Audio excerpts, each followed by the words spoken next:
অভিষেক ব্যানার্জি নিজের মুখে স্বীকার করছে এটা গণ আদালত, এটা কোনো হাইকোর্ট সুপ্রিম কোর্টের বিচার নয়, এটা গণ আদালতের বিচার।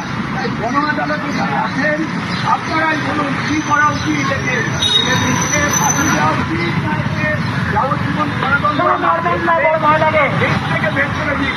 কোনটা আপনারাই গণ আদালতে বলুন কোন কাজটা করা উচিত।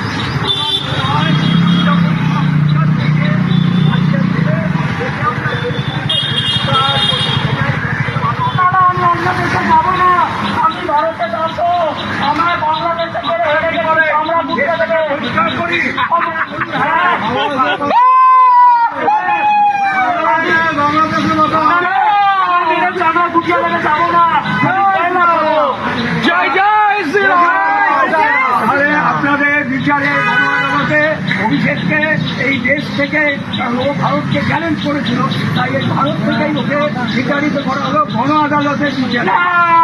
আগে এই ভারতের সংবিধান অনুযায়ী শাস্তি হবে, তারপরে ভারত থেকে বিচারিত হবে।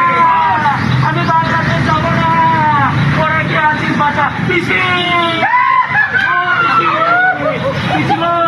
কোথায় গেল রে? এই দড়িতে পড়িয়েছে ও পিসি।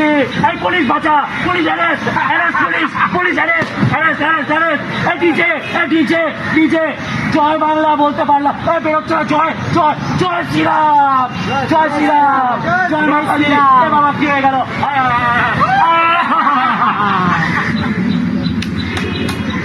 আমাদের ঘটনাটিটা দেখলে খুব সুন্দর।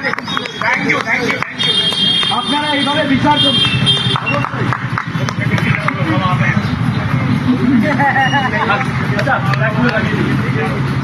আমি তো অনেক চ্যালেঞ্জ নিয়ে যাই।